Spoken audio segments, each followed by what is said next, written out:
Looks like it's getting us. Yes, it should be. Hello everybody. Let's see, is it? There we go. And let's see, is YouTube getting it? YouTube appears to be getting it. Cool. And then I will come over here and go post, publish, post. Whoops, I posted on the Guinea Geek. Whoops.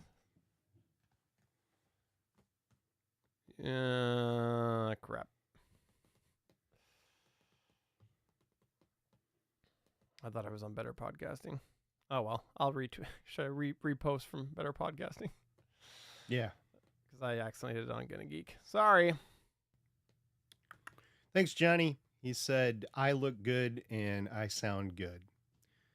There we go. Hi, everybody. SP always looks good here on the Better Podcasting Show. Oh, I got to close that messenger. Close that messenger. Close that messenger. Things going on here. Let's see, Better Pod. Better open our backdoor discussion. I'm not talking about backdoors today. Wrong podcast. I've got one for that. Not me personally, but I know one. Come over here. Hi, everybody. Hello, hello, hello, hello, hello, hello. All right. I got Threads and I got X. I better mute all those tabs as well. Mute.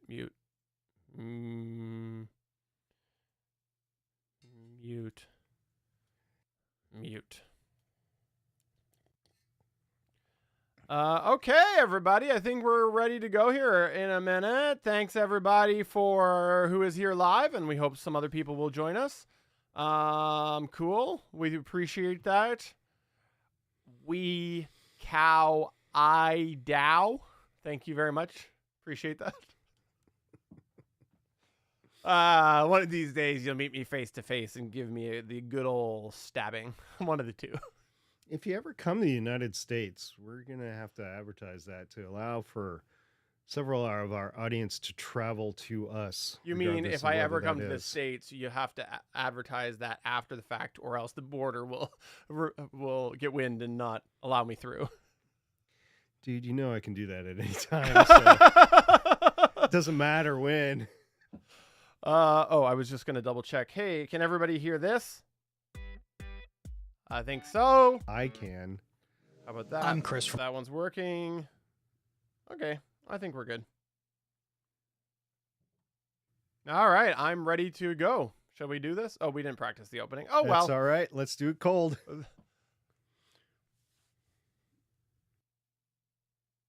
See, is there any comments? Yes. And thanks for coming back, everybody, after the couple weeks off. Appreciate that. We'll have a note at the end about that. Yeah, and you know what? Let's quickly throw in there the schedule as well. After mention. Whoops. After mention the recording schedule. Well, Johnny, I know that some people are on YouTube because those comments are being reflected in Discord. So I think we're good there. Discord. Yep. Cool. Okay. All right. Let me pull up that actually really quick, the schedule. Then I'll just ad-lib it. Yeah, you know it better than me right now, even though we both talked about it. I'm just seeing here. I think it's every other week. Yeah. Hold on. Sorry, everybody. I just realized something. Is that right? 300.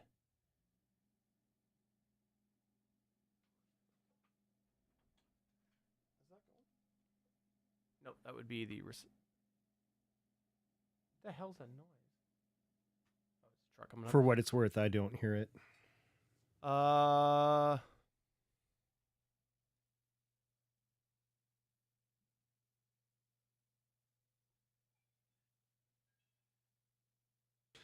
right. No, I don't have... What did I do here? I have not got this right here. All right, fix it. I'll entertain. So, Rob, this is for you. This is Sparta. I don't know if that's reflective or not, but there you go. Sorry, everybody. Just one sec.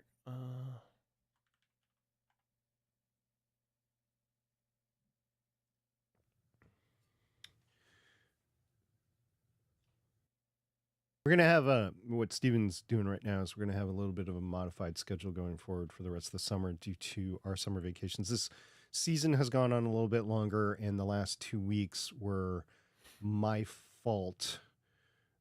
We'll have a statement I on that would at the end. highly argue with the term fault. And Well, and they I were will- due to circumstances around me. I'll accept that. No, Johnny, it's not sorry, everybody. It's sorry, everybody. That's what that sorry. It's not sorry. It's sorry. July. Hold on. What have I done here? 10th. By Yeah. the way, everyone, this is my first chance of talking to the Better Podcasting audience since the 5th of June. And on the 6th of June, if you didn't see it, I have some clips, and I think all the clips are on the Outer Space Talk and Space channel on our Discord server about the Starship 4th test flight. That still brings a smile to my face, that whole thing. I have a lot of stuff to work on, but to get to the point where everything worked enough to say this is going to work, it was a special day for that. Hey, question for you. Do you know why I wrote down the 30th, which is a Tuesday, and not July 31st? Was there a reason? It might have been a typo on my part. I don't think there was a reason on my part, so it was either an appointment on your end or a mistake on your end. Okay. Well, we'll say every other week. We can cross that bridge when we come, because that's basically what it works out to be. So, It's not a bridge across the border. 10th, 24th, and then okay, cool. 31st. I have no way to edit this, so that's fine.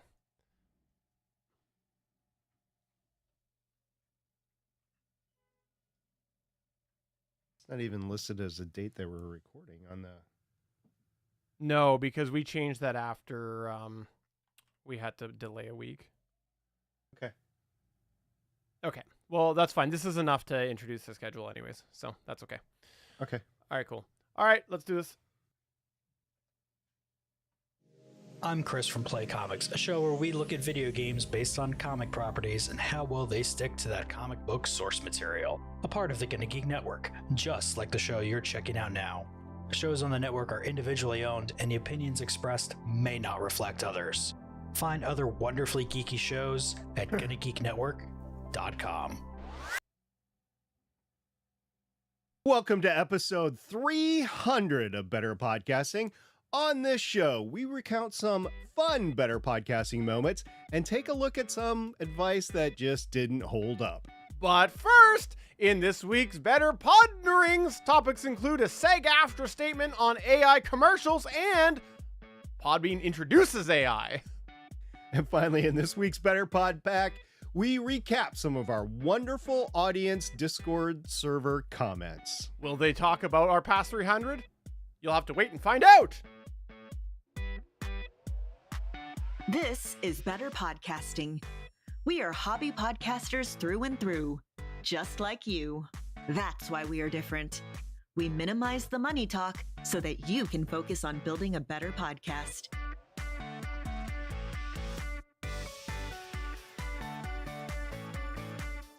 Yes, this is episode 300 of Better Podcasting. I am Steven, not Sparta, and I am pleased to say SP is here. We're back after a couple weeks off. It's so good to be back in the studio, and it's especially awesome to be podcasting for our 300th episode on the Better Podcasting main show. Oh, this is going to be a fun episode because if you have not listened to all past 299 plus episodes, you need to know that we're going to talk about some of these moments from the past. And so hopefully it will serve as a bit of a guide for you to walk down the path of past Better Podcasting episodes and listen to some younger Steven and SP and maybe even laugh at us along the way. That's acceptable too. Yeah, I'm still the old man SP, but I'm a little bit younger, older man SP. I'm like Yoda at 700 versus Yoda at 900. And I'm just the crazy Canadian the entire 300 episodes. Yeah, you got a little bit, the tampering has gone down a little bit more tepid. I think that's due to all the Milson you've been consuming. Could also be the drain from having kids now. That could be, I mean, what? I resemble that comment. And hey, we'll talk about this more in the future, but I wanted to throw this out here before we get into the meat of the show and mention I'm back on the Windows machine. I've pulled the trigger. Unfortunately, I am taking advantage of that Costco return, and I will be returning the Mac. There are some reasons why it just didn't work out for me, but we'll talk more in the future. And if anybody wants to talk in the meantime or throw some comments in there, come to our Discord at betterpodcasting.com/Discord, because I think that could actually enhance the future discussion that I will have about my journey with the Mac and why I ultimately chose not to stay that way for now, at least. I look forward to hearing everybody's comments, and we will be talking about it in the future.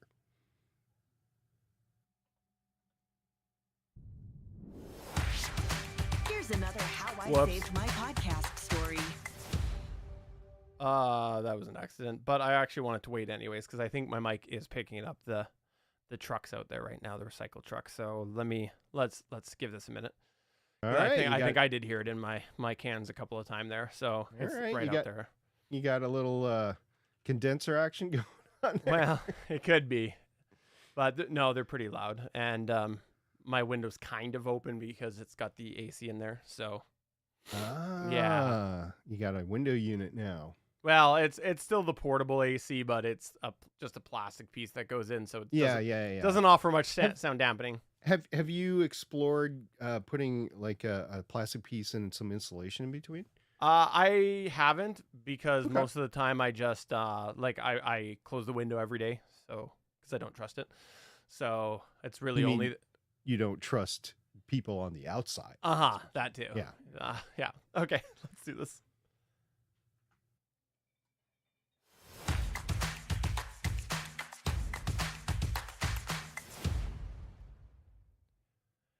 We here at Better Podcasting have made it very clear over the last 300 episodes that we're followers. And one of the ways that we're going to follow right now is in the terms of everybody talking about AI, because that is the hot topic right now. And so we got a couple of news points here we wanted to talk about in the abbreviated Better Podderings this week.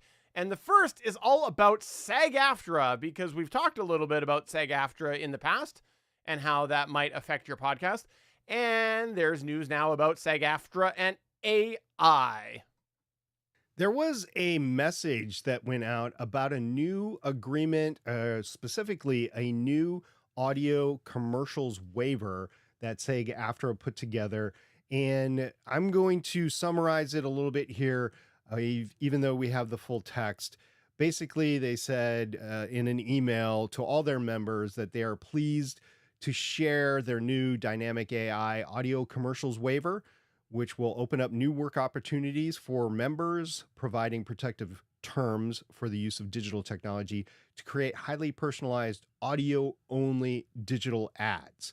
And this is the case of podcasts, basically, or radio, where you just have the audio and then you create an ad and then you personalize it to the person that it's being delivered to. So all sorts of privacy issues out there as well, but it is something that some companies are proceeding with. So they wanted to protect their members, their actors, their voice actors, so they put this waiver together. Now, the principal difference between this new dynamic AI audio commercials waiver and the previous dynamic audio waiver is the added terms that cover the use of AI technology to generate the personalized ads.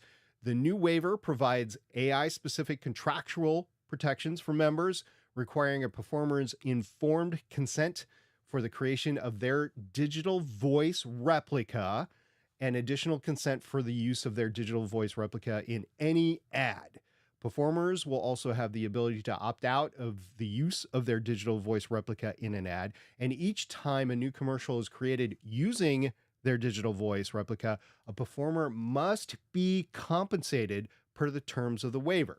The waiver also requires producers to take responsible steps to ensure the security of voice material and to prevent unauthorized use of the actors' voices by any third party, and to delete all copies of an actor's voice at the end of the employment relationship. Now, in looking at this waiver itself, I noted that a live session fee is actually set at $550 per session, which is 60 minutes. So in case you ever wanted to know how much a typical voice actor makes via the SAG-AFTRA, if you're a member, it is $550 per hour. Now, if you go over, you get paid a little bit more. Also, the performer is paid per session or per commercial recorded, whichever is greater, and the session fee may not be applied towards use. You also get paid for the AI creation of the customization. So they take your voice, they make an AI version of the voice, and you get some money for that. And there are use fees for the commercial as long as it runs. Like a 4-week, you get $385 for that. A 6-month, you get $825. And a 1-year run, you get $1,210. So that was interesting to actually see some of those numbers in there. Again, this is not if you're an independent voice actor. This is if you are a member of SAG-AFTRA, and this is the waiver that you use. So interesting stuff. I'm glad that they are putting in verbiage there to protect the actor's voice, to inform producers that they have to delete the recordings after the contractual relationship is over. I have my doubts on how secure that can be the higher level actor it is. Of course, if you're a known actor, like if you're James Earl Jones, you're not earning $550. You're earning more than that per commercial. But it is interesting to see this, and I'm liking the protection. I'm liking the actual application of AI. Like, you have recorded it and they create an AI version of your voice. So I'm glad to see all of this. It applies to commercials that run on podcasts, and it applies to radio audio as well. It doesn't say podcasts and radio, it just says audio. So I'm extrapolating that to podcasts and radio. I'm glad to see this stuff starting to happen. I think that it also might start to encourage a framework of what people know that they are reasonable to expect if they're not part of SAG-AFTRA. So it is something where if it's a project that's outside of SAG-AFTRA, they know that if this becomes the norm, they should have some considerations, and their agreement should be somewhere in that realm for it to be fair to them. I do have concerns like you have about how this will actually work out in play and bad actors and all these other things. And also, I think the question is, depending on the level of voice work, how much we'll try to get just slid out there. Like, you know, you and I have the Better Podcasting theme, and we've had people randomly in stores hear it on an advertisement for, I don't remember what it was, makeup or something like that. And could it be something like that where people use voice work and, you know, they know, well, this is just going to be a small end use, and so we'll just try to slide it in there. And what's the odds that the person walking down the aisle will catch that advertisement and report it back to the right people, who will then pass it back to the original voice artist that will end up actually pursuing legal action? Like, I think I don't have a lot of faith in humanity. That's what I'm trying to say. Yeah, and seeing some of the ransomware hacks that have been happening lately, I can see ransomware hacks ultimately hitting voice actors as well. So we'll see how that all plays out. Steven, are you ready to move on to Podbean? Yeah, because Podbean, if you didn't know this, is a podcast media host that we've talked about during our current season's arc of reviewing media hosts, which there's only a couple episodes left of that. We're taking a step back this week for the 300th episode. But I am excited to hear you talk about this just because they are still on our short list for potential future media hosts. And maybe this will sway you, SP. Perhaps if you have a single podcast, because they don't have team accounts yet that I know of, or multiple accounts per I think that's it. You can't have multiple shows on one account. You have to pay for each one. Anyway, Podbean is on our short list. It is something that we would recommend if you had one podcast. And they have taken the ball and run with it when Spotify stepped back and said they were going to remove all of the tools to actually create podcasts. So they basically came out, added AI, and made it a little bit better. They said this innovative new functionality allows users to record, edit, and AI optimize their podcast episodes directly on the Podbean app, very similar to how Anchor.fm used to work, I guess. Creators can now leverage the mobile integration of Podbean AI to generate the episode's title and description for the podcasters. The AI technology also removes long silences, reduces background noise, and levels audio. Additionally, it boosts podcast discoverability by generating chapter markers and transcripts. And they have some YouTube videos as tutorials. There was also in their press release, a step-by-step tutorial that was mentioned. Then you could get the link below. I didn't see it on the Podbean blog website. I did not see a step-by-step tutorial link. So I don't know if it exists or not. I do know they have YouTube videos that are tutorials. So this is a step forward for Podbean. It helps capture some of the audience, I think, that is looking for that Anchor.fm sort of experience that might not want to use Riverside. And, in my opinion, I would not use Riverside either based on all the issues that I've seen with it. I have not used the Podbean functionality at all for the back-end recording and editing and producing podcasts, but I know it exists. So if this is your thing, they made it better through AI. Now, I looked at some of the functionalities there, and I think the AI optimization is in the title and description. It is in the chapter markers. It's in the development of transcripts, which they're calling that AI. I don't know if that's AI or a large language model there.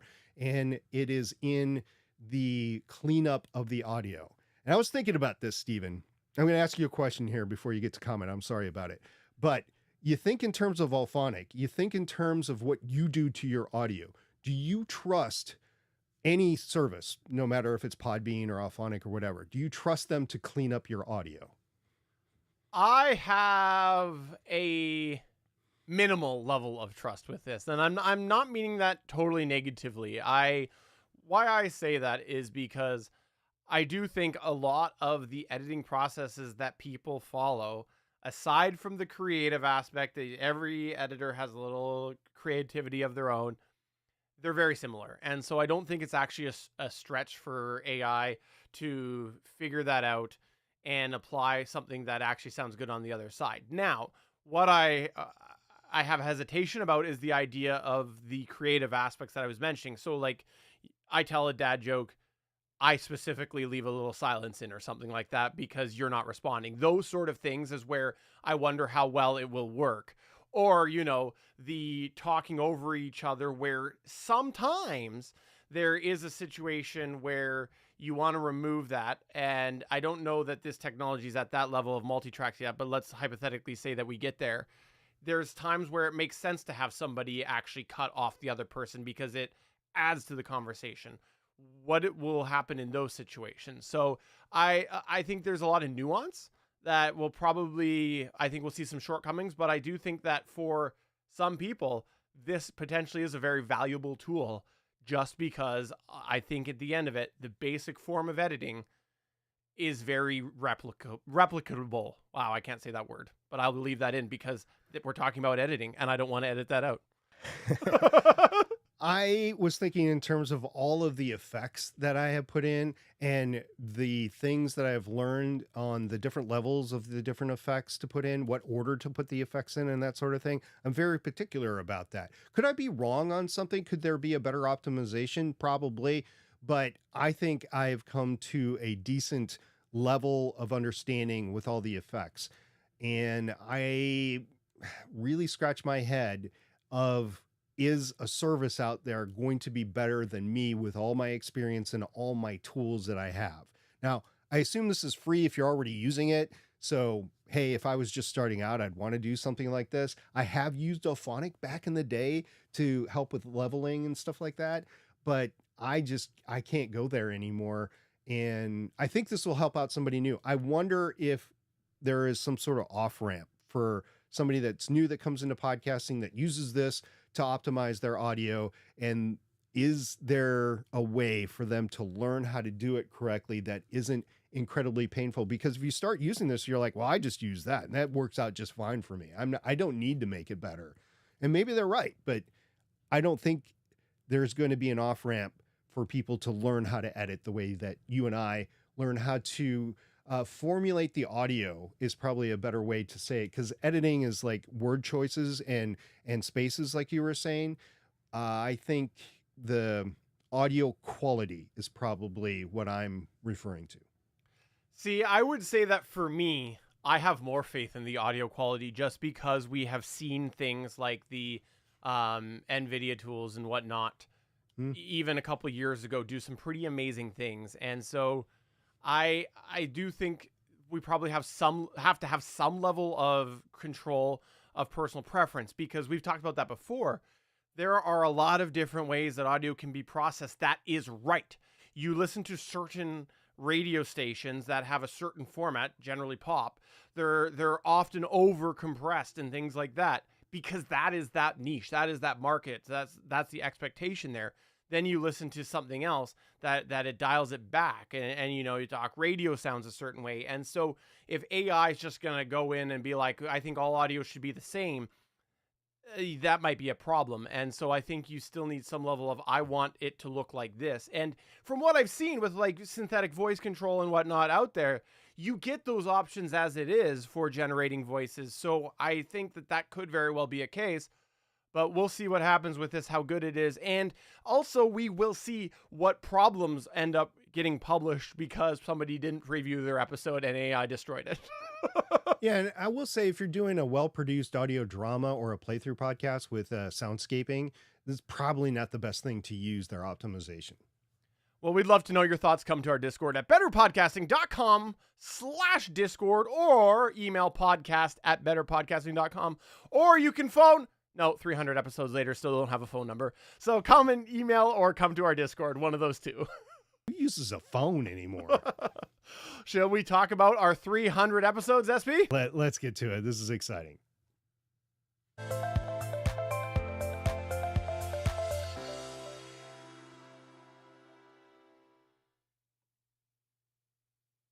No, I'm not doing that. Give me 1 minute. Hold on. Let me write this down. One sec. Hold on. I'm going to do this.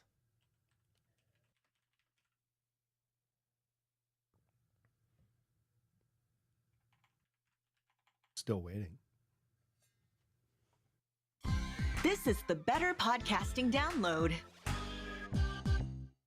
That's right. We dug off the Better Podcasting Download this week because we're going to download you. I should be using the word upload, but go with it. We're going to download you some highlights and maybe lowlights from our past 300 episodes. So if you didn't know this, we were taking a break from the media host discussion for the 300th episode because, let's be honest, no media host out there deserves the honor of being our 300th episode feature. That's not going to happen. So we wanted to take a little bit of time for our 300th episode to dance around some of our past episodes. And really what it came down to is SP and I dove into the back catalog, dug out some favorites, and we just wanted to talk about some of these here. Don't worry, it's not a clip show. We're not doing a clip show, but we wanted to talk about our personal aspect of these points, some things that we enjoyed, and just have a bit of a conversation. And we'll reference some of these episode numbers. So if you do want to go back and listen to these specific episodes, you can do so. So get your pen and paper or your notepad out from your app, or I don't know, email yourself, whatever you're doing to take notes of these past episodes. And let's get into it. Chisels and stones, my friend. Chisels and stones. Okay, the first notable fun moment we're going to talk about is one that I know somebody in our audience right now is going to appreciate, and that is episode 117. and you're just like, SP, you're going to give episode numbers this whole time. Well, we are, but this might spur your memory a little bit better. It is www.betterbetterpodcasting.com. Yes, in February of 2018, we stepped away from the microphone for a week at the beginning of the show, and Jason Bryan from the Matt Talk Online, also notable announcer for the Olympic wrestling in the actual arena, also notable announcer for the St. Cloud Huskies in Minnesota, and Emily Prokop from ePodcast Productions, The Story Behind, and That's Hysterical Now, Get Out podcast, took over for the week. Now, we both faked a quit at the beginning of the podcast. There you go. Say it again. We both quit at the beginning of the podcast, and it was over a fake topic argument that we had. And Jason and Emily came in and took over. And the fun part for us is they had both come in previously and substituted for one of us previously. And the fun part was that Jason and Emily chose that time to roast us, and we had no idea it was coming. We knew that they were going to talk about certain topics, but we didn't know that they were going to roast us. And we were actually sitting there the whole time, and we were messaging each other, if I remember correctly, Yep. Stephen, and we decided not to interrupt. We're like, okay, let's just see where this is going to go. It was unexpected. It was fun. And it's not something I would want to do all the time, by the way, to turn my podcast over to somebody else. Not that they didn't do a great job, but people don't come to Better Podcasting to listen to other people. They really come to Better Podcasting to listen to us. So from that perspective, we wouldn't want to do it. But it was some people from our audience that wanted to give back to our audience. And it was refreshing, and it was fun for us. And I will always remember it. I still keep the URL. I own it, betterpodcasting.com. And I point it directly to that episode for both Jason and Emily. Yeah, what I also really liked about this was that we had, I believe, had each of them on a prior episode before this. So it was kind of the two of them coming together here. And you're absolutely right. We were sitting there behind the scenes. I have a photo somewhere of me, and I know that I had a couple monitors set up with them on each one. And I'm just sitting there doing nothing while we are recording our 117th episode, doing no work. It was fantastic. And quite honestly, any way that I can create a podcast without actually doing it is a good day for me. So that was really fun for us, and we really appreciate Jason and Emily for doing that. The second fun, notable moment that I want to bring up is one that actually spanned months. Mm-hmm. And we actually set this up, and we set it up so well that we had so many people concerned. The actual episode numbers that it ran over was 84, 85, and 86. So we came up with this idea months earlier before we recorded episode 84, and it was the long haul that we set it up. Stephen was actually a genius in setting it up in the comments that he made leading up to it. Sometimes I wasn't sure if he was just making the comment, and sometimes I wasn't sure if this was set up. We talked about it after every episode prior, and we're like, oh man, this is, I hope this works, because we're really setting this up. We had hard jabs that we threw at each other, which got more frequent the closer we came to episode 84. And during the episode, we had this growing tension with each other. It was all fake. It was all act. It was the best acting I've ever done, actually. And at the end of podcast number 84, I announced that it might be Stephen's final episode. And that was it. And we each personally received emails and private messages from numerous audience members, and they thought it was actually that I was firing Stephen. That was the thing, that I was firing Stephen, and it was exacerbated by the fact that the next episode, Stephen couldn't record. He had something going on. I forget if it was a trip or a vacation or something you had. So we had Emily step in. We had to clue Emily in before we recorded the episode, because she felt like, oh, are you really guys broken up? And I'm like, no. It was all fake. Are you sure? I'm like, yeah. So she came in, she guest hosted it. And at the end of that episode, I couldn't let the episode end with it seeming like she was the replacement host for Steven, which wouldn't, I mean, she's a great host. She knows a lot about podcasting. It wouldn't have been bad, but Better Podcasting is Steven and I. So at the end, we gave up the ghost. So the people that were listening all the way to the end got it. And we got a couple of messages like, oh, you got us and whatever.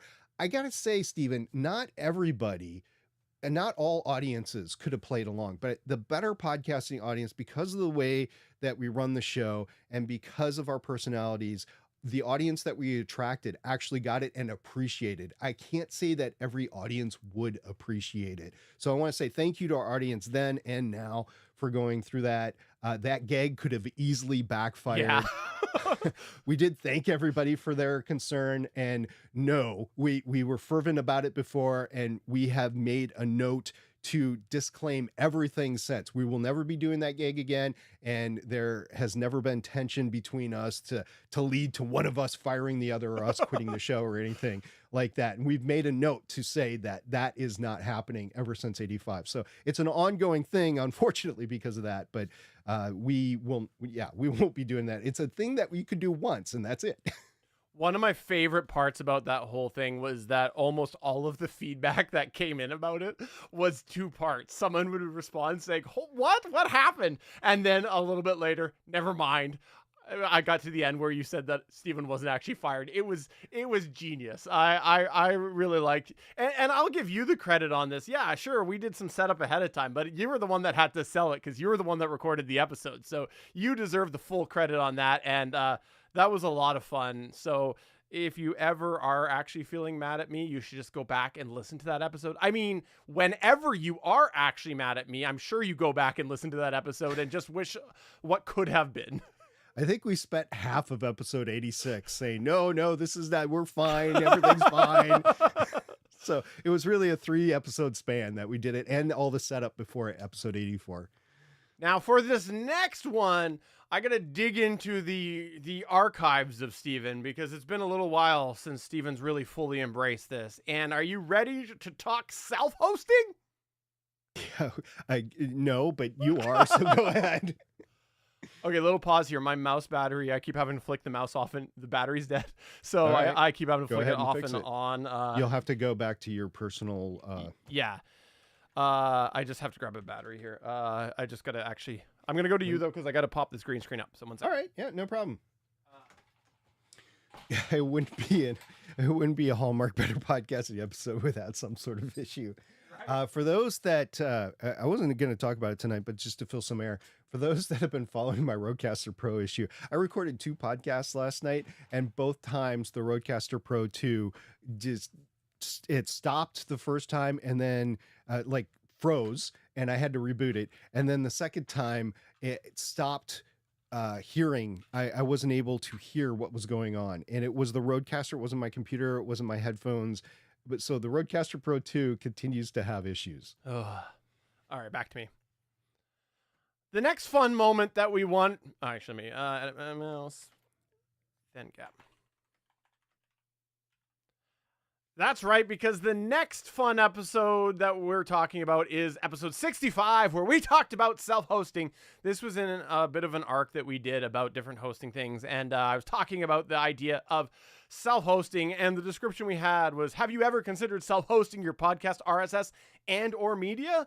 During this show, Steven and Stargate Pioneer talk about the controversial topic that is self-hosting your podcast, and then it goes on. But why I wanted to call that part out there is because I really liked episode 65 for a couple reasons.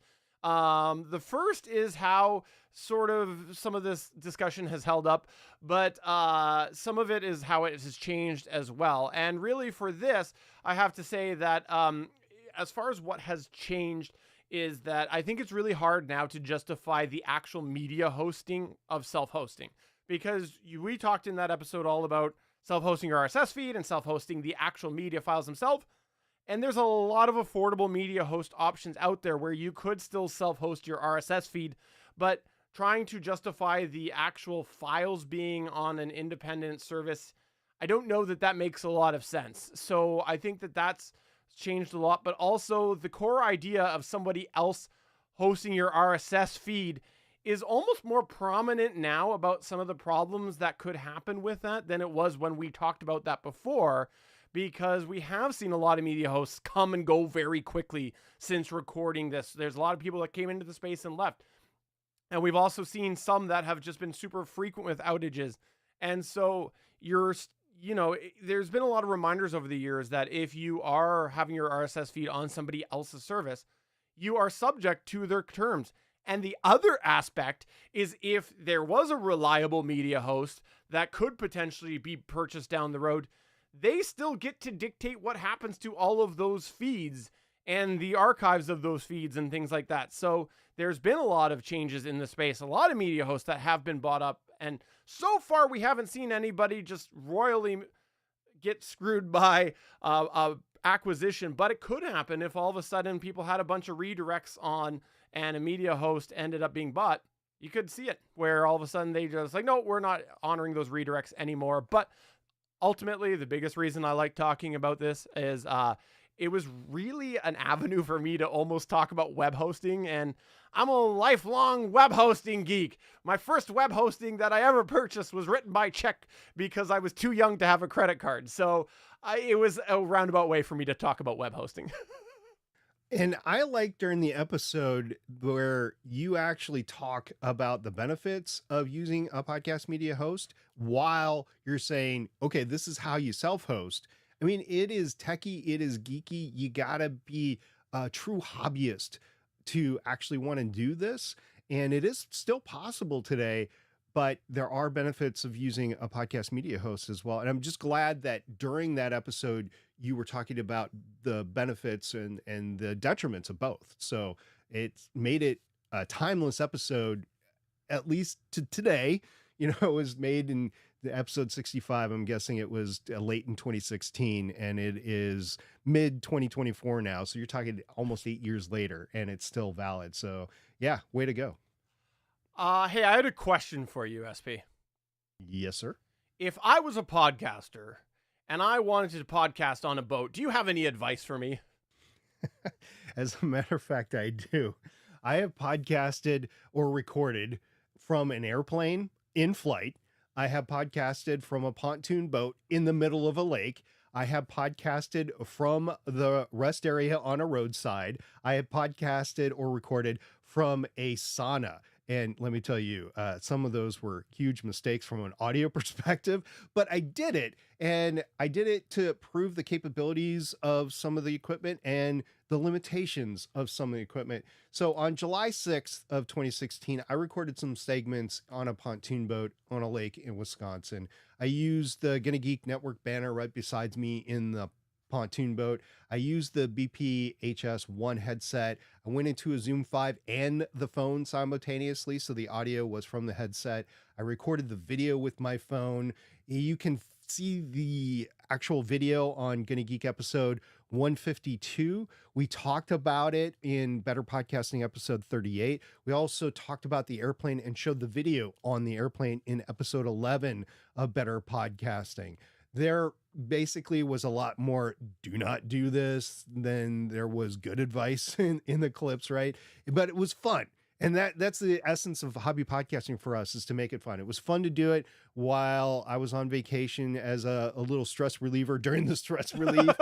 and it was, since then I've optimized my audio preferences, and I don't think I would do that ever again. I would need a more quiet environment, and I have better gear now to limit those audio interruptions, like the Sennheiser MD46 that I use in conventions, right? There's still some ambiance sound, but it's really optimized for the voice at the time.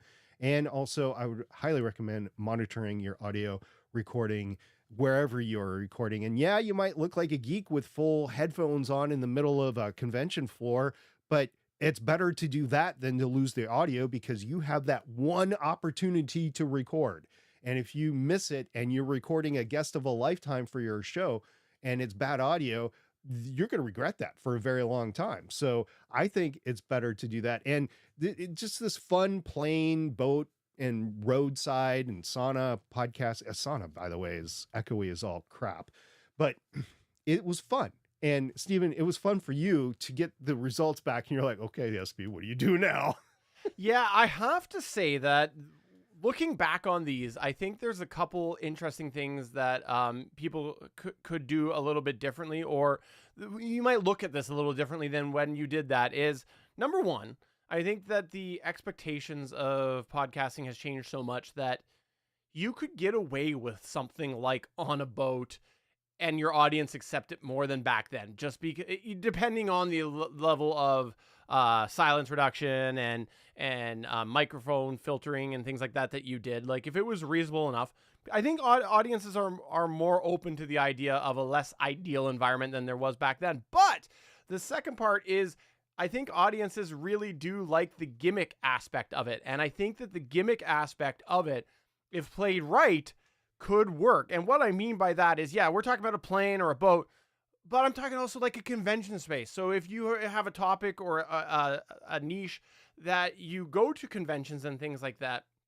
people hearing you actually at a convention in less than optimal conditions, they might just connect a little bit with that actual aspect of it more than the degraded quality draws them away. So I think that the environments of expectations are different now. And so I think someone could actually have a somewhat serious episode from a boat. A boat? Maybe a boat, Like, not a plane, but about or a boat? Your decision. Oh, okay. You try to decipher what this Canadian said. How much Molson did you have before the recording of this podcast? Yeah, it was fun, and yeah, we'll just leave it at that. We got a lot more to talk about. The next fun, notable moment was episode 50. That is when I went over the golden rules of hobby podcasting. There was actually 15. There is one that is always referred to as the SP golden rule of hobby podcasting. It's actually rule number 3 on this list of 15, and that's no more than 2 podcasts per week. But I was looking at this list and it has not changed. There might be some underlying things behind the rules that we were doing at the time that have changed now, but the rule itself has not changed. The golden rule itself has not changed. I won't go over it, the entire list right now. Please go to episode 50 and listen to it if you want to know.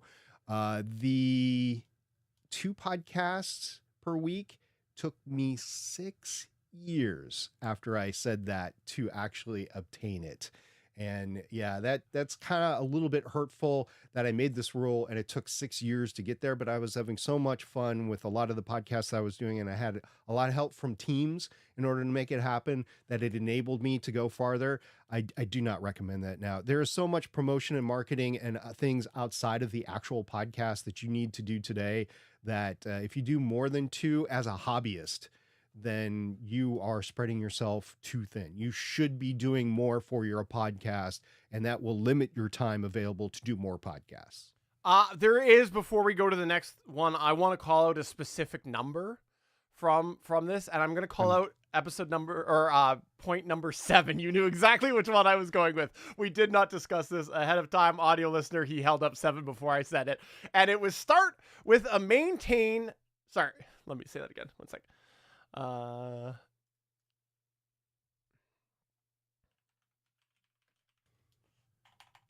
Writing down an edit point because I didn't install the thing that was discussed in our Discord.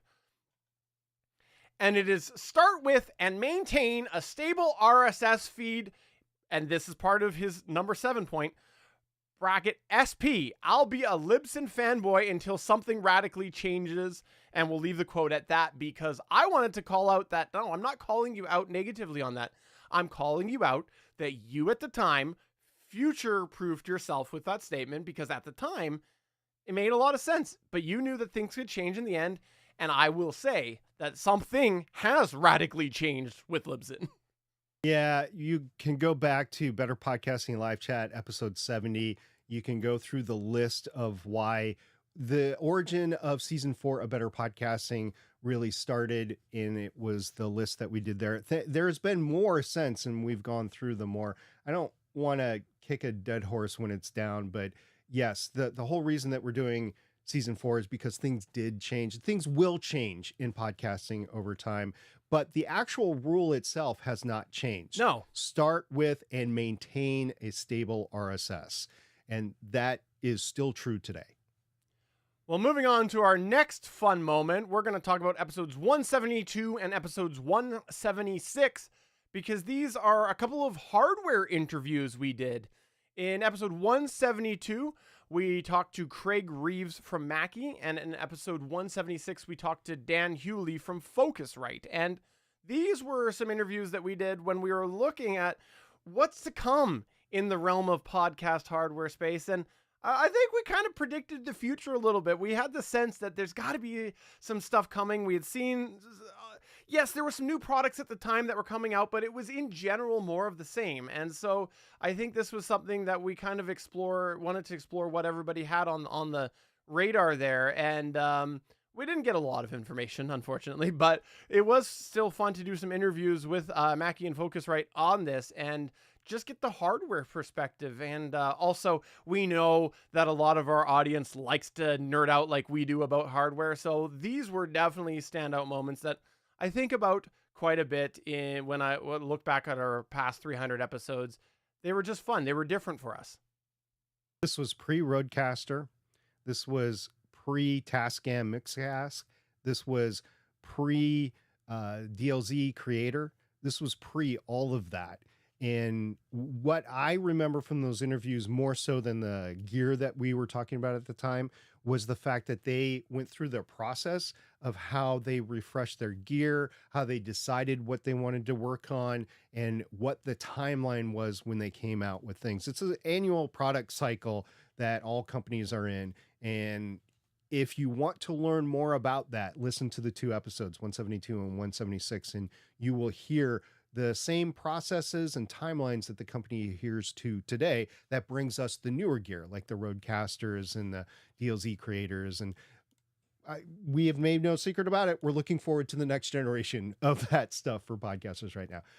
The next one that we want to talk about for a fun, notable moment was actually a special one for Steven. We talked about it for like months before it actually happened. And this was Steven's 10-year podcasting anniversary. And we pulled it off by I was interviewing Steven. It was, I believe, the only time that we've done that. I was actually interviewing you. There were some questions that you didn't know what was coming. And you had stuff that you wanted to say, but I think it pulled off really well. And congratulations for meeting that 10 years of podcasting. That was episode number 146. And you have also well surpassed 10 years as well, so we should call that out. And what I want to mention about this is this one was really important for me to put on the list here that we're going to discuss because, yeah, 10 years was a big moment for me. I do remember where I was sitting when I kind of actually realized I was coming up towards 10 years and did the math and everything. I still very vividly remember that. And I think that having you interview me was honestly one of the best ways I could mark the occasion. It meant a lot to me that you were willing to do a little interview about this and celebrate it on Better Podcasting. And that was the way that I would, have chosen out of all the ways to celebrate the 10-year milestone. And so I still thank you for doing that to this day because I know that I suck as an interviewee. Well, you suck at more than that. But, Fair enough. Well, go listen to that suck at episode 146. The next fun moment was another Steven specific moment. He did some testing and he wrote an article, and it was actually one of the hard hitting reporting that we did at the time because there was an expectation in the space that something was working one way, and we proved that it was not working that one way. And that was when we were talking about the Google RSS SEO in episode 81. And Steven, go ahead. Yeah, so this was a two-parter. This was definitely discussed on the podcast, but also there was a companion article, and they really were sort of reflective of each other because they kind of relied on each other a bit. And what happened was at the time, there was a lot of people who were continuing to give, I would say, just repeated advice about Google not indexing RSS feeds and RSS feeds not impacting Google listings. And the whole topic of this was sort of centered around the idea of if you're hosted on a media host, how does their RSS or how does their SEO affect maybe your SEO or vice versa if Google is indexing that? And a lot of people at the time were saying that there was no impact, that there was nothing happening on the Google side of things for SEO. And we ended up doing some exploring and really coming up with some concrete examples that very clearly showed that Google was indexing and that there was an impact based off of the RSS feed itself and how it affected SEO. And so put together this companion article. And in the end, I actually had to create a video because some people came back and said, well, how about, I see your screenshots, but what about this possibility? And it's like, no, that possibility also falls apart. And I just did a follow-up video that showed that. But why I liked this was because in the end, there was actually a couple different names in the industry that saw that and said, yeah, this is true. This is something that can't be refuted anymore. And I think it changed some minds about it and really opened things up. And we were referenced obviously a couple times, which I'm not going to hide. That is enjoyable when you and I try to go out to put an alternative point of view out there and people actually change their mind a little bit and see things our way. So this is one of those times where there was some examples of that happening, and I felt like it was an accomplishment.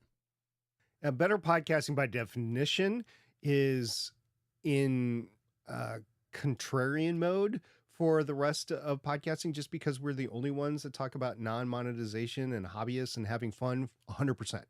Everybody else, eventually they talk about how you can make money, how you can optimize for monetization, that sort of thing. We're not going to say it's bad, but there are a lot of podcasters out there that just want to do it for fun. And that's what we're here for.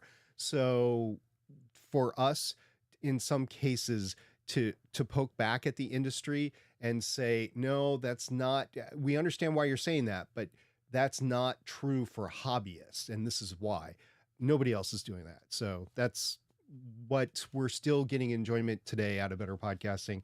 It's kind of why we're going through the media again. We'll reference it, season 4 of Better Podcasting, talking about media host providers from the hobbyist perspective, because everybody's talking about monetization there. And we're like, okay, but what if you don't want to do that? All right. Another notable fun moment that kind of went against industry norms is the saying that came out at the time that we recorded episode 104, that babies are podcast killers. Well, we gathered the troops. We got some people that had new kids, including Steven himself, and we kind of proved it wrong. Yeah, this was a fun one just because at the time there was, like you said, a lot of people who were saying that. And there was honestly way too many people, I think, saying that around different communities.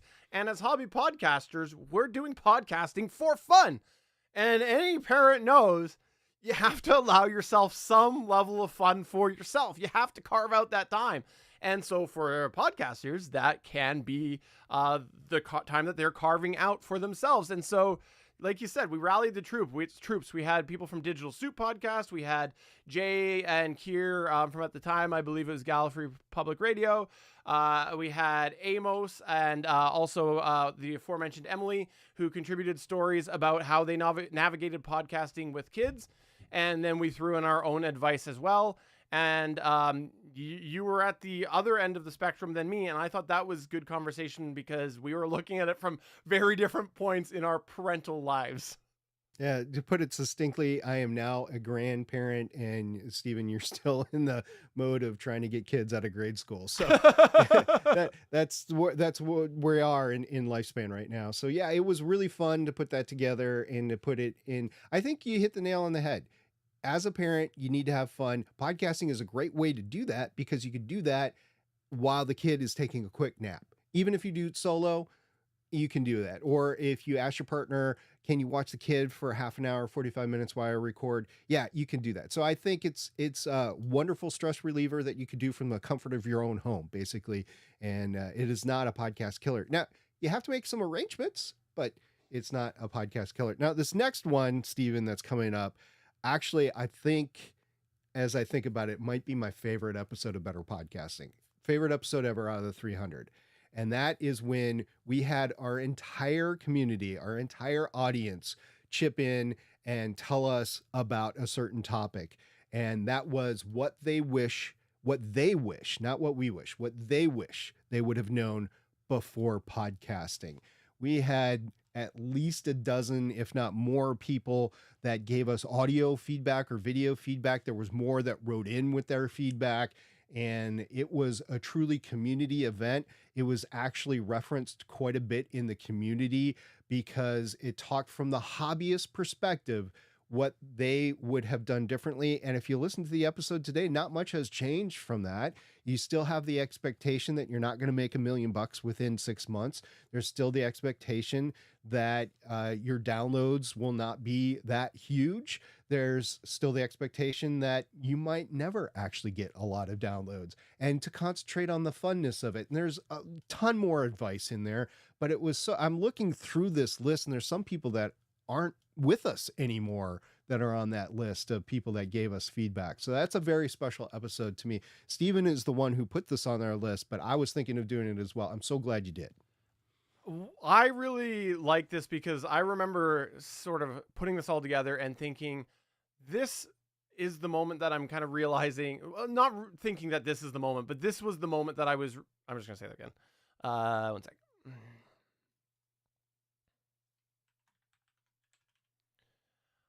One of the things that I really liked about this was that I remember thinking about how this was showing that our podcast was an avenue for other hobby podcasters to really help other hobby podcasters. Like we were that ship that they could get on and help people and get off when they needed to. So I think that all of these people coming together really helped highlight that we could be an avenue for them. So I definitely appreciate this. And yeah, this would probably be my top one as well. Every year since we started Better Podcasting at the end of December, we have done, and we've talked about it before many times, but we have done an episode, each of one of us separately, about how our gear and our studio and our podcasting has evolved technologically throughout that year. Whether it's a service, software package, actually microphones, hardware, our space that we're talking about. And those are key episodes for us to go back and look at how we progressed over time. It also shows that we didn't get the mega studios that we have right now on day one. Not at all. Stephen, I still remember your tower of leaning hutch that you had everything thrown into, going, oh my gosh, the thing is it's going to fall over. I remember one time asking you, what if an earthquake strikes? And you're like, I guess I'm getting all new gear. So yeah, but those episodes, I can't say just one because they've been every year since 2015. We've done one even in the year that we took a long time of a hiatus. We came back specifically to do a gear episode. We have done one every year since then, all the way to 2023. We're going to do one again this year. I'll just call it out right now at the end of 2024. So those have been fun episodes for us. And for our audience that is techie, they love that. For our audience that's not techie, that just wants some ideas of what they might want in the future, it's good for them too. So they've just been great episodes, and they just come every year, and it's been fun recording them. Yeah, and we're not going to give you all the episode numbers on that, but go search them up if you really want to. They're just look by date and look for the end of the year. December of whatever year, yeah. Yeah. And then we had an honorable mention that we wanted to say before we got into some advice that doesn't hold up that we wanted to call out. And the honorable mentions are, of course, the spin-off podcast to Better Podcasting. There is the Better Podcasting live chat and the Better Podcasting chats with SP. Well, both of those are currently on ice. They are a lot of fun memories recorded in both of those there. And if we were to throw those into this feed like some other podcast might do, we would be well over 300 by now.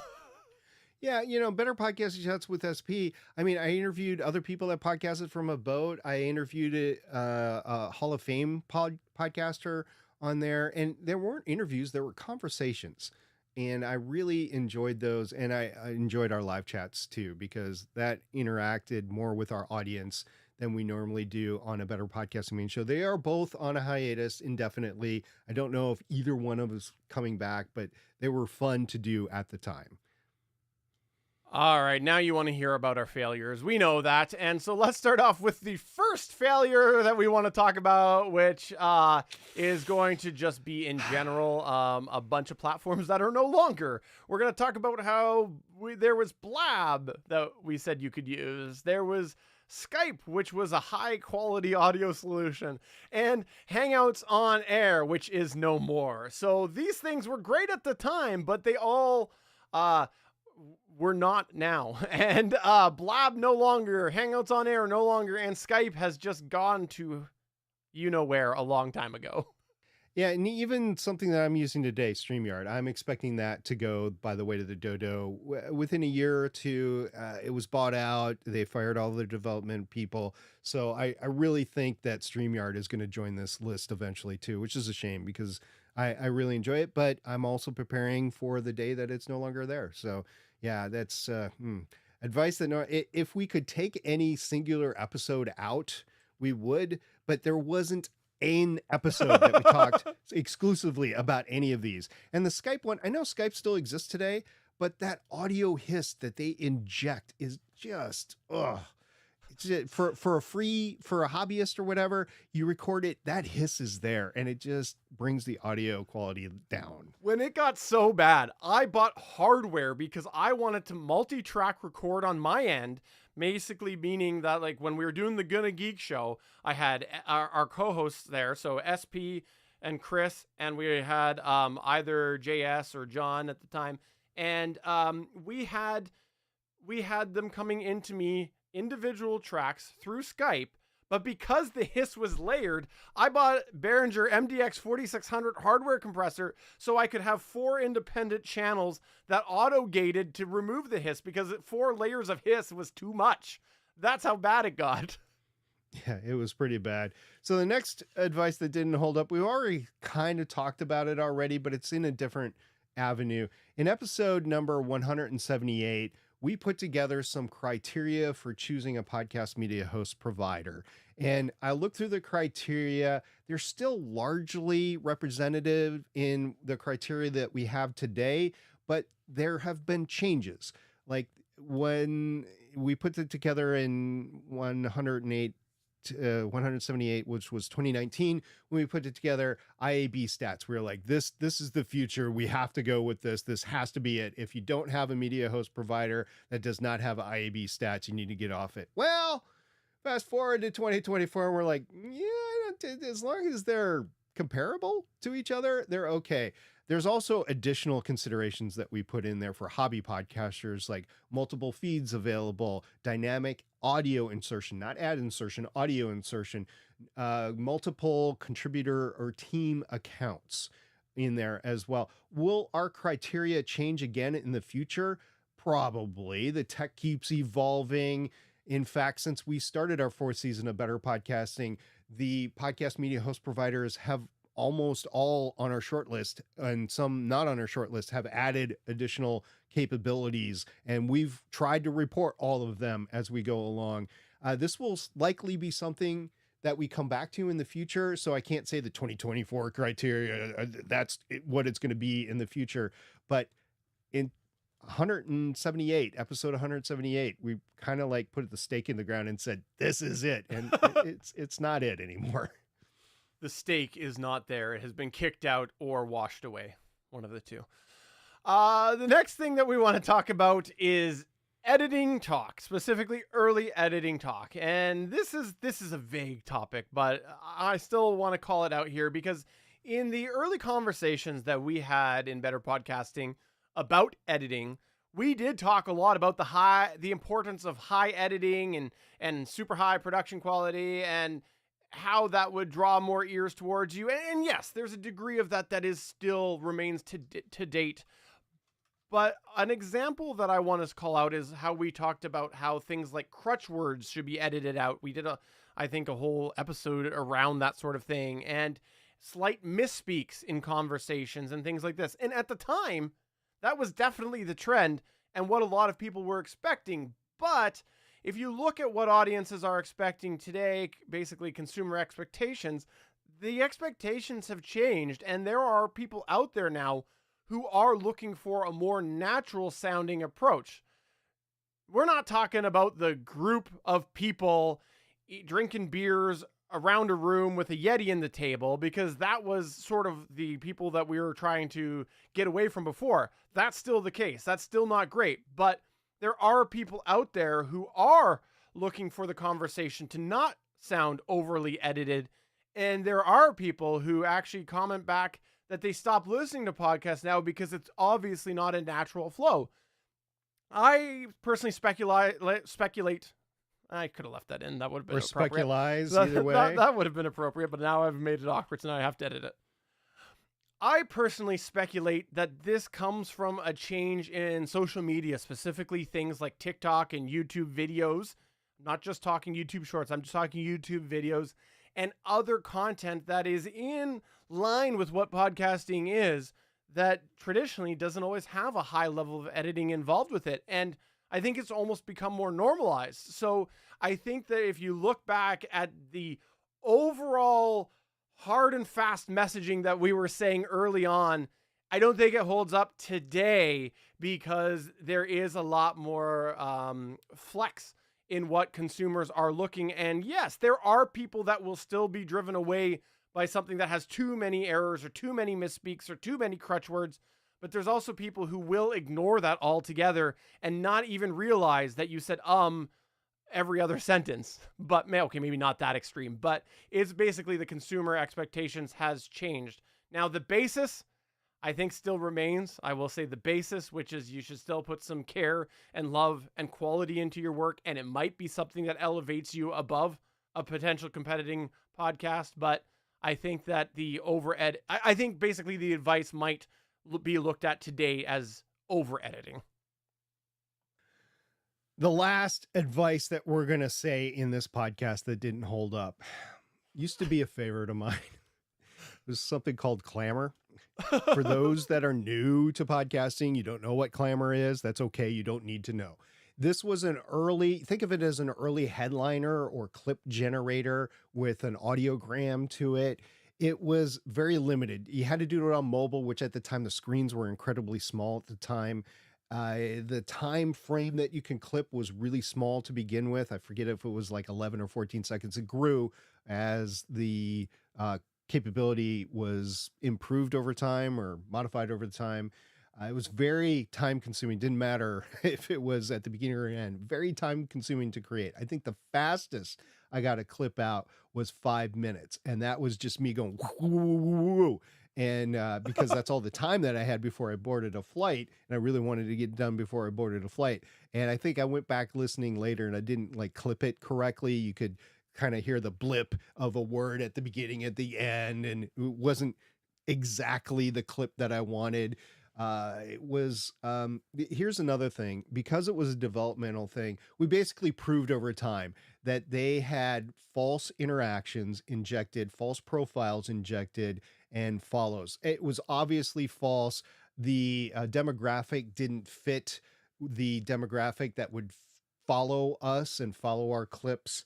And there was not much mainstream interaction on social media, which is where we put the clips to begin with, which kind of has jaded or biased me over time to static audio or audiograms over time on social media. It's like, yeah, I've done this before. It didn't quite work out. I have never heard of it really working out. I've never heard of somebody coming to my podcast because they found some of these clips on social media. So kind of poo-pooed that technology a little bit. So, and I'm not talking about dynamic video. Even with us talking like now, if I would take a clip and put it on social media, it wasn't that. It was a static audio with like a little audio bars that went up and down.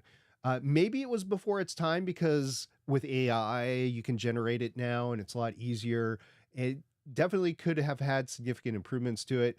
But here's another thing. Once it was gone, it was gone. There was any link that went back to the Clamors itself. If you took the link and not the video, they go nowhere now. And like social media posts for years ago, they're blank. They don't go anywhere. The social media posts that you actually downloaded the video and uploaded back up, which was another painstaking, time-consuming process, those are still there. But the ones that link back to Clamor are not still there. And I'm still kind of raw over the fact that at the beginning, we didn't understand that those follows and accounts were fake. And by the end, we're like, oh, that is so fake within Clamor itself. Now, the other way to use it was to get those clips out into social media which I did, but the clamor itself was a non-starter to begin with, and then anyone that's come up with something similar, it's never really taken off. So yeah, that advice didn't hold up to go all in on clamor. Now, before we get to the Better Pod Back, I do just want to mention that we know there's probably lots of other things that we've said that don't hold up, and we would love it if you would come to our Discord and give us some examples of that. But those were some standout ones that we had thought of that kind of stick with us to date. But we would love you to tell us about that. Come to betterpodcasting.com/Discord or email podcast@betterpodcasting.com. And while you're there, tell us some of your favorite moments as well. But I did want to call that out before we started getting people saying, no, you're wrong in this way. We want you to tell us we're wrong. We just want you to know that we were wrong too. Yeah, we do. I also want to put a special note in there. I was in preparing for this episode, I originally was going to try to speed listen to all of our 299 episodes. I did not get that done. But what I did do is the first like 30 or 40. And as I was going through this, Stephen, I got to commend our past selves. We put together a plan when we started. The very first 6 episodes were like, we are going to do this in a block. We're going to talk about these certain things. And we even planned out our first 30 or so episodes of topics before we started as well. Now, granted, we were in like prep mode for 9 or 10 months prior to recording our first episode. So we had plenty of time to do that. But we did do that. And I really like the fact that we did it because it really shows when you go back and listen to those episodes, we were prepared. Now, were we as verbal as we are today? Maybe not. We were a little bit more refined now than we were, but the topics themselves, the subject matters themselves, and our knowledge that we were trying to impart to everybody, it really comes through. So if you haven't had a chance, Stephen, I'm talking specifically to you right now, to listen to those first 6 episodes, I would go back and listen to those episodes and just go, wow, we've come so far, but those were actually a lot better than we remember. I will make sure to produce the SP cut where I am removed, and then I can go back and listen. Yes, AI at its finest. Let's get to the Better Pod Back. This is where we here at Better Podcasting turn the show over to you as we run through some of your feedback. We call this segment Better Pod Back.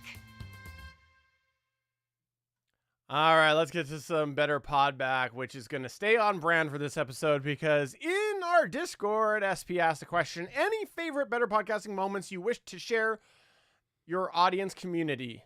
Share as your audience? Sorry, I misread that. As our audience community? I don't know what I was meaning there. I think I might have been, I might have had a sip of Molson. All right, let's get to the Better Pod Back this week, which will stay on brand with our discussion about the past 300 episodes, because in our Discord, SP, he asked the question, any favorite Better Podcasting moments you wish to share? We were asking that to our audience, and we had JB, which is the amazing Jason Bryant. He said, better podcasting, FTW, which for those of you who don't speak Leet speak, it's for the wind. I got to say, Jason, that episode was in the list even before you said it. So thank you for saying that. Yeah, it was great to have you on the show, and you're welcome back anytime. So we might be opening it up to guests in season 5. We haven't talked fully about it, so we'll see how that happens.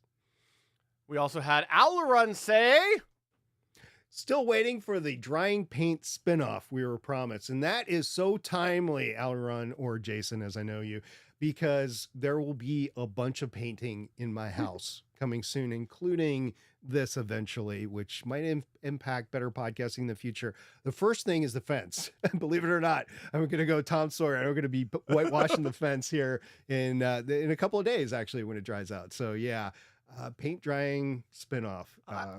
Yeah.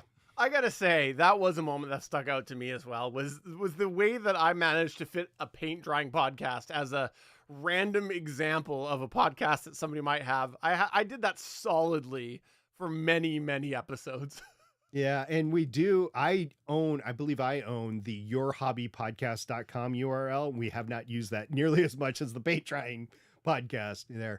Johnny Pennington spoke up and he said, still enjoy the Christmas special drama from the early years. I gotta say, give me a specific example from that, Johnny. I'm looking forward to that. Also, he came back during the live chat and said, hopefully some Rusto-Mike tales. I You remember forgot the about. Rusto-Mike? I have to say, I totally forgot about the Rusto mic. This was one that I'm glad you threw in there, Johnny, because yeah, the Rusto mic. For those of you who don't know this, I talked about how at one point, and this was maybe even before Better Podcasting, I had picked up a random cheapo microphone from a local music store, and it was on sale for, I don't know, some sale. And eventually I gave it a test, and then it just sat around, and then I looked at it and it was rusted. It was rusted on the grill. So it is now dubbed the Rusto mic. So it didn't rust on your propane grill. It rusted on the grill of the microphone itself. Maybe I do use it on the grill. Who knows? Yeah, maybe it's probably the best thing to use it for as a utensil on the grill. Yeah. And of course, he just wanted to make sure it had lots of call out.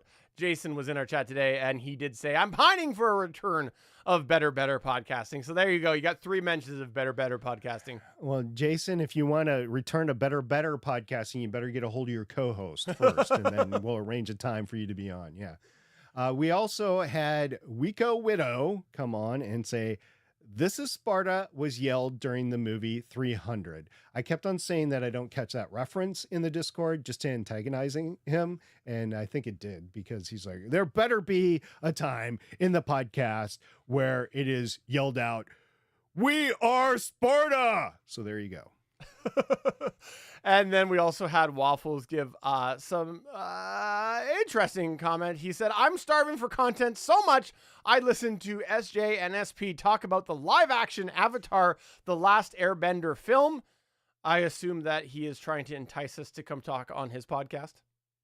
Yeah, I'm not going to, my topic has been predetermined, and I am so sorry, Waffles. You know what I'm doing right now, and I don't have the time, but I have been immersing myself in that content, and I can't wait to come on your show and talk about it. I have to say, I'm not even 100% sure that I know much about the Last Airbender film. I remember seeing the trailers because they were everywhere, but I don't know much about it. I know nothing about it. Absolutely nothing. So with that, though, I want to transition to a serious moment, because those long-term listeners of Better Podcasting, you were forced to wait for this episode. And there are 2 reasons for that. And I want to go into it right now kind of quickly. And I want to be fully open, transparent, and honest with you, because this is from the heart of a hobby podcaster. This is not a professional podcaster. And there was a reason that we had to take the last couple of weeks off. First of all, thank you everyone for understanding our delay in recording episode 300. The day after we recorded episode 299, my daughter's grandmother passed away, and there was just no way that we were going to be able to record the following week or the next week after that. I especially want to thank those that came forward, and there were several of you, and offered their condolences, and those that offered to step in for an episode or 2. Honestly, if it was any other episode than 300 or any other quote unquote key episode, we would have gladly taken you up on it. And you have my heartfelt appreciation for stepping forward and offering that, really. And number 2, I will also say, on a personal note related to that, I was asked to say the eulogy, and due to the many years of my job and what I do at my job, I actually have to give talks and briefings and stuff like that.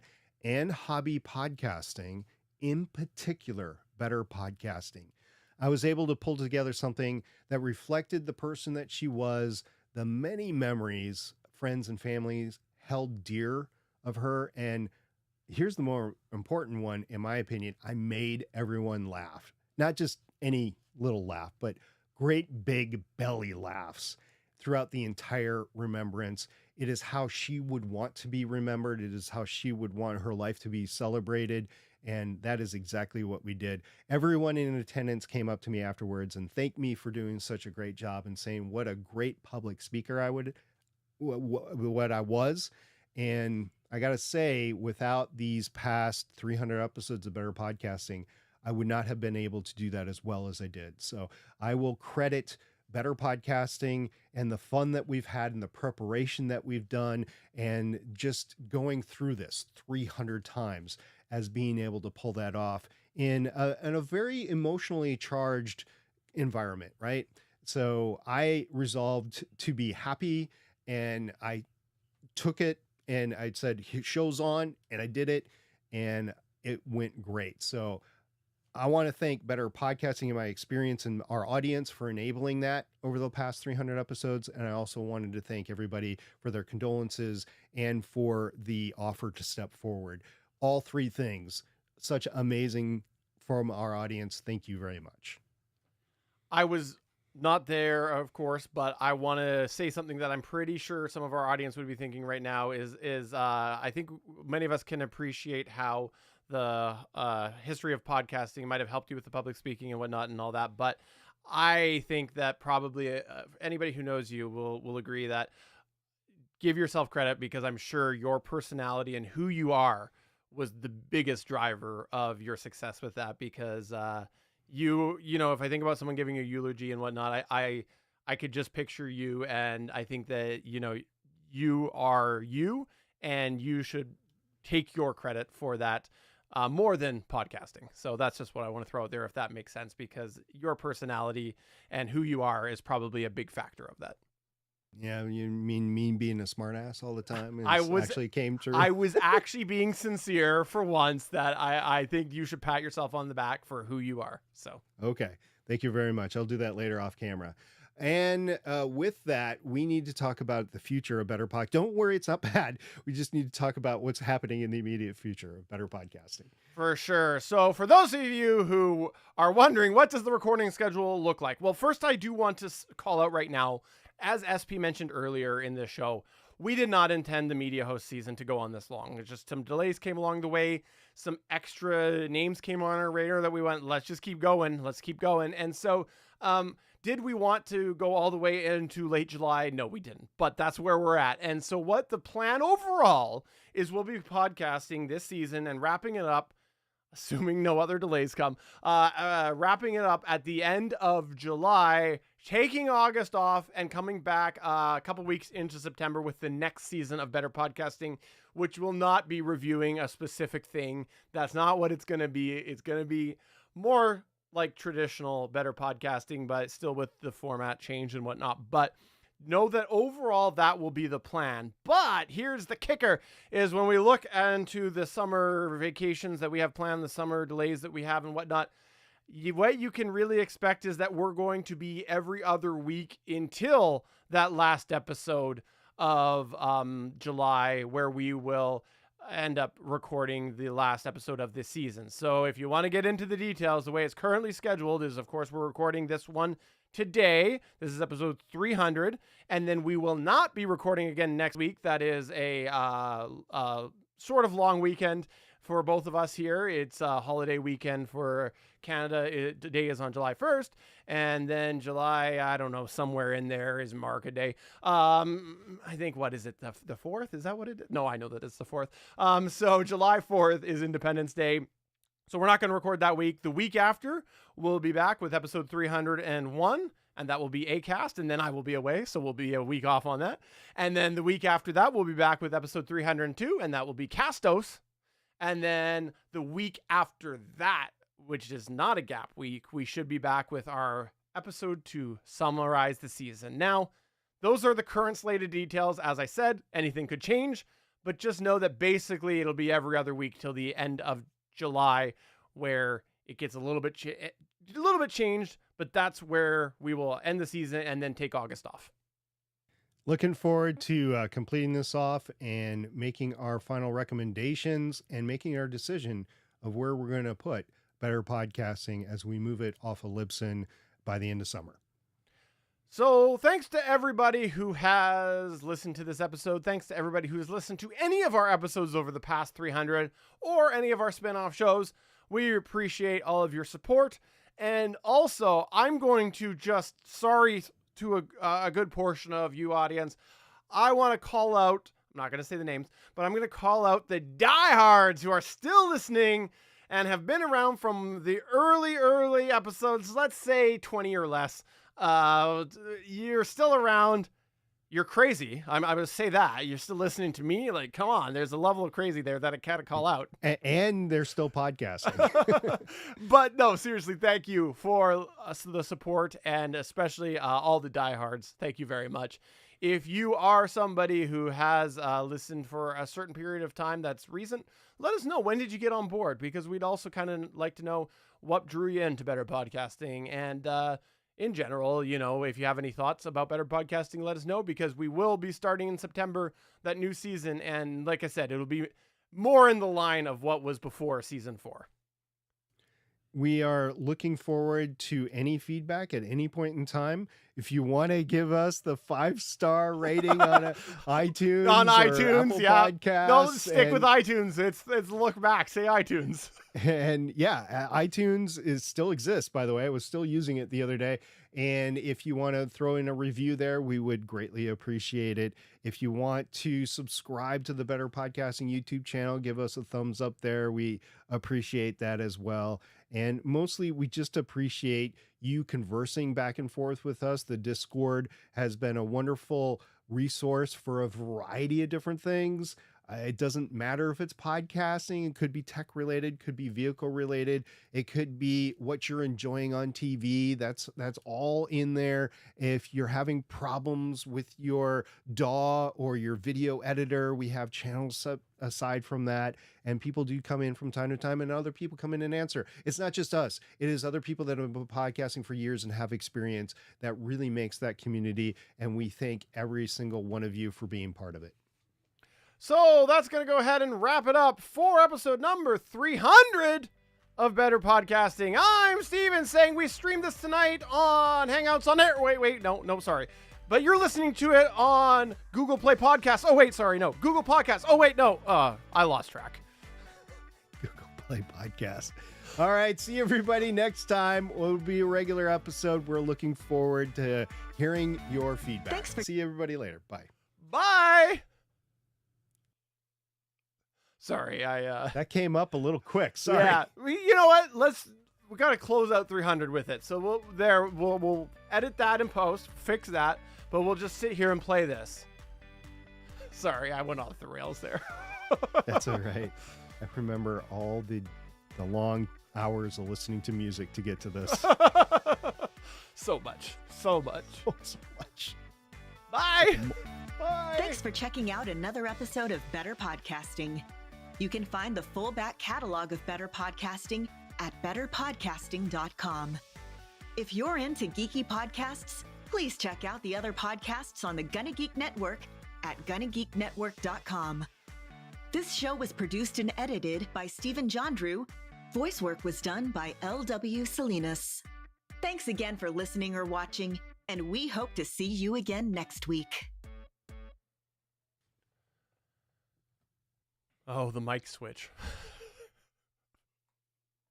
Yeah. And even at the beginning when I'm clicking on everything, and yeah, our live audience might not know this. I have sold the desktop audio rack that actually went to a prestigious audio studio in a city near me. I actually went into the studio, delivered it personally, and the guy was like, I was like, as long as this gets some use, because it was custom made for me and everything. He's like, dude, this is going to get used. Here, come here. And he showed me where it was. And I was like, oh, really? He's like, yeah. So it's a special setting. It's in a library that they use as a recording setting in an old church. And he was just showing, like, this is where I'm going to put it. This is what I'm going to put on there. So music, not podcasting.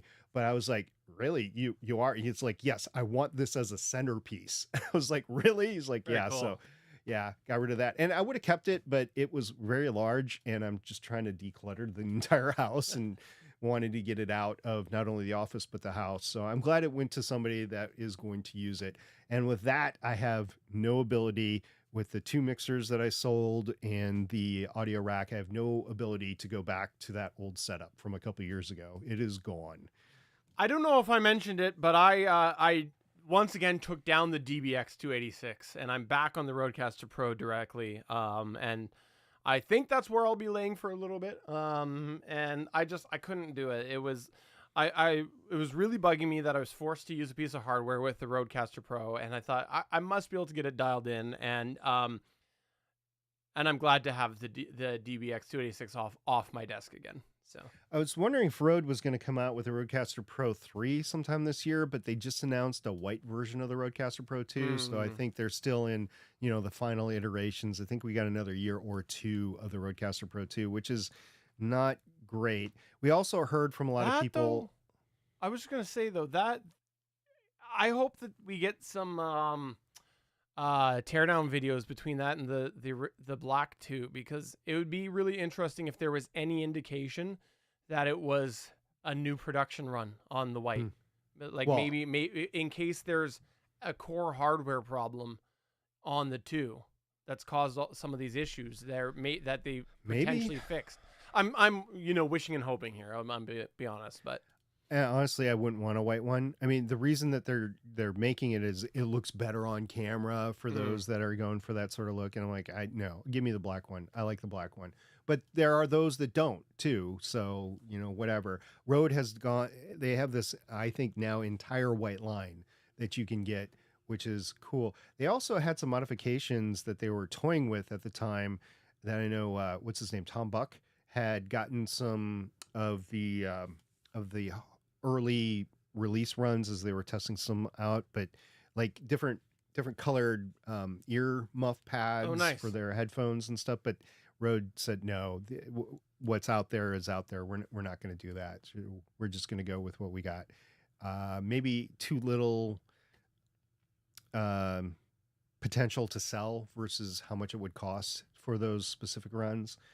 I don't know. So I could see that, because like if you are starting to get into customization, then you're now acknowledging you want to fit tastes, and tastes are very unique, right? So it's like, someone's like, well, you're offering pink, why don't you have purple? Or, why do you have this anime on here when I want this sci-fi character, right? Like, that sort of stuff, right? And so I could see that would be a can of worms that they wouldn't want to open. Right. And to be honest with you, I would prefer them concentrating on audio quality and the robustness of the gear to begin with and the software versus fooling around with customization and colors. Just make it work and make it work well. I've run into so many people that have had issues with the Rodecaster line of things, and now even the Mackie, and learning a little bit about what happened behind the scenes when Rode bought Mackie does not make me feel comfortable that Mackie is going to continue as a competitor. I don't even know if they're going to use some of the positive things that came out from the Creator or the Creator XS. So we'll see if they ever make a 3 version of the Rodecaster, either Duo or the Rodecaster Pro 2. We'll just see. I'm still looking forward to somebody coming out with something that moves forward.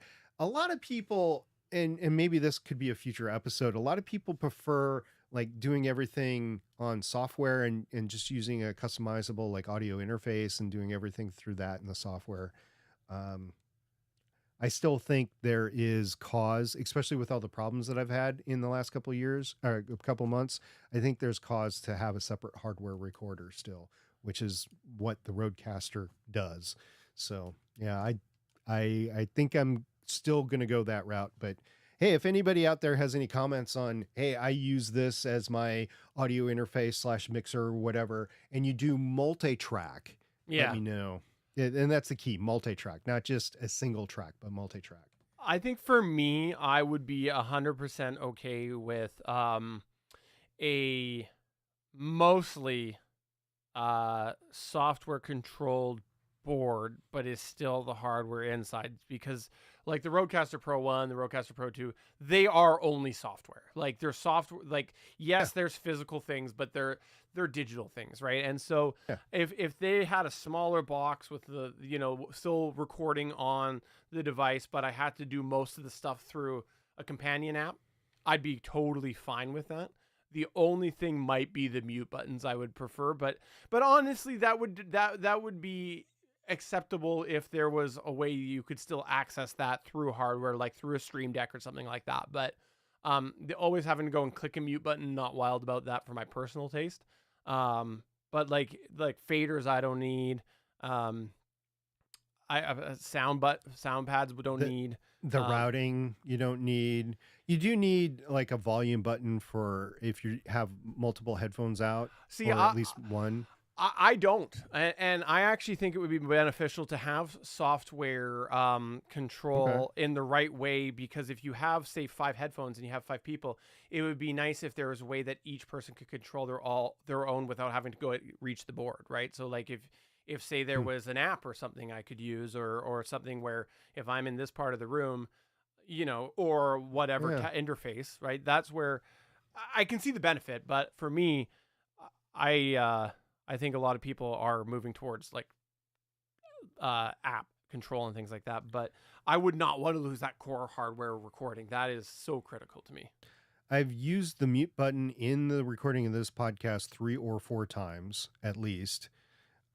In all the podcasts that I produce, I use the sound pads on the Rodecaster Pro. So I don't feel comfortable using those on a computer, because that requires me to find a mouse and click on it. And even though I have a silent mouse, it still has the potential to have that click or thud on the microphone. And I prefer the soft sound pads. Do I absolutely need them? No, but I prefer them.